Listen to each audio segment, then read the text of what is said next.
You're listening to Weekend Edition on TLV 1.FM, broadcasting from Tel Aviv.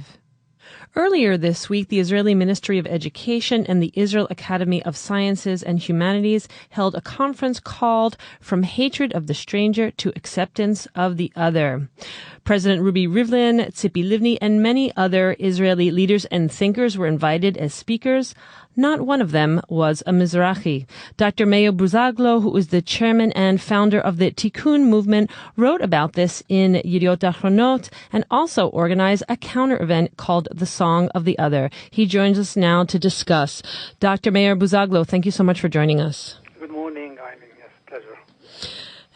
It seems kind of surprising that an event like this would be held without thinking to invite somebody who is from a Mizrahi or Sephardic background. Tell me about how you found out about the conference and what you decided to hold instead. Yes, I read about the conference on in Haaretz paper. And yes, it is surprising because today, the language of multiculturalism, containing the other, accepting the other, pluralism is so common that, you have to be blind not to see it. So once I saw it, I was thinking, what should we do? Now, in Tikkun, we believe that, we have to do things not in arrogant way. We are not chutzpanim, it's not coming and coming to the event and just putting our voice there. But we thought that, parallel to the event, we will make a conference, our conference, not our conference. It's the conference of the others, because they only invited one Haredi, one professor, Arab professor, and that's it. But, if you look at Israel society, it seems that most of us are others. There are too many others. There are Haredim, there are Russians, there are Ethiopians, there are Arabs. So we thought to make a conference called The Song of the Others. We all are others. And this is the way we thought, with music, with professors, Professor Habiba Pedaya, Professor Lissi Mizrahi, Shira Hayon, and other important figures. So we convened and we talked about it, and this was a nice reaction, and we had, the ripples, and the audience came. It was 2 days. We only had 2 days to prepare this conference, and it was very successful. You were talking just now about the ripples. I can imagine that there must have been a ripple effect or some reaction to the piece that you wrote to bring it to the public's attention beyond the alternative conference. And I wonder what kind of reactions you got from this official conference that came from the Ministry of Education and the Israel Academy of Science and Humanities. Was there some, we didn't intend that, or they're just not thinking about a balance. Despite the fact that obviously it was totally Ashkenazi dominated?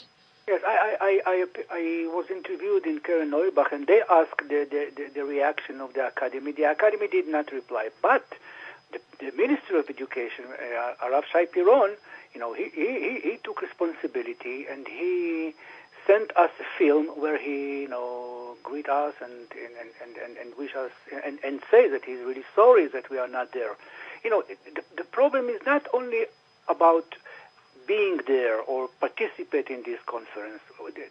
It's missing a very important opportunity, because the voice of those who come from Arab countries and from Islamic lands, they have something to say. They have something to say, because the divides in the Israeli society between secular and religion, Jews and Arabs, and this identity can serve as a live bridge, because it does not have the splits that we have, that we brought from Western civilizations, like the split between religious and secular, or between Arab and Jews. We have this kind of relatedness to the culture of Arab, and it's an asset. If you think about it, if you cultivate it, it can serve as an asset to all the splits that we have in Israel. That's why we made this conference. It's not only because we are not there, we want to be there.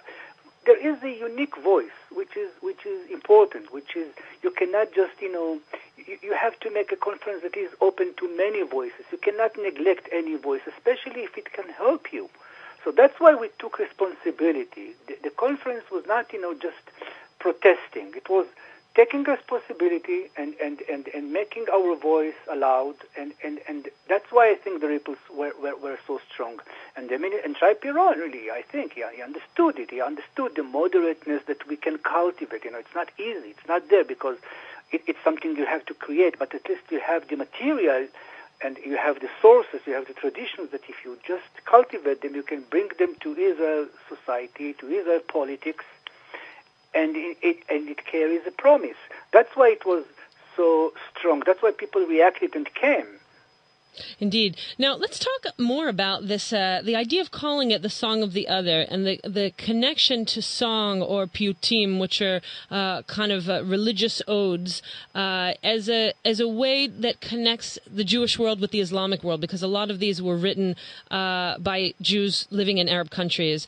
I actually came to the Piyut Festival, which you spoke a few weeks ago, and I see again here you're making this connection to song as somehow bridging the two worlds. Can you explain why you think that form is so important?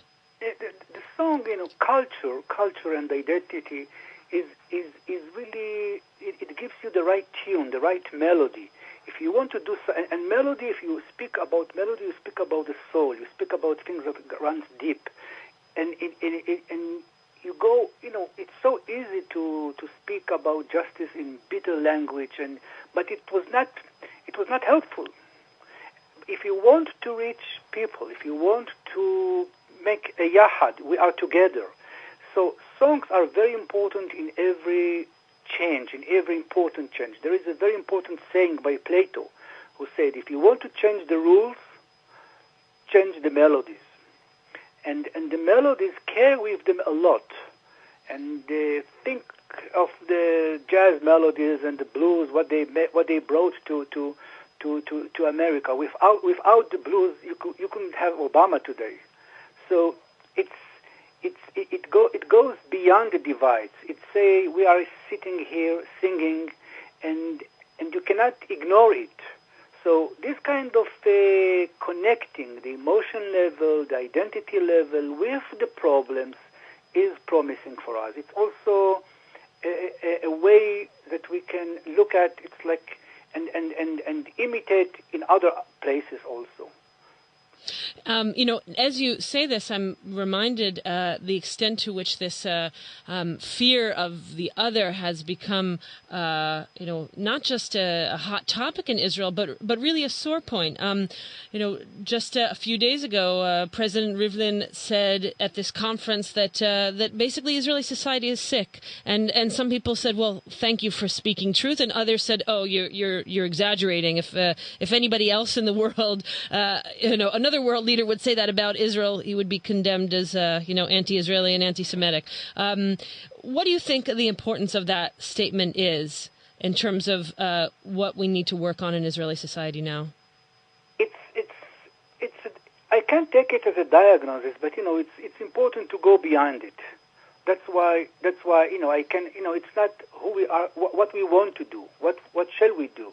And of course, you have to accept the tensions that are in Israel, the things that we live in emergencies since the day we were established.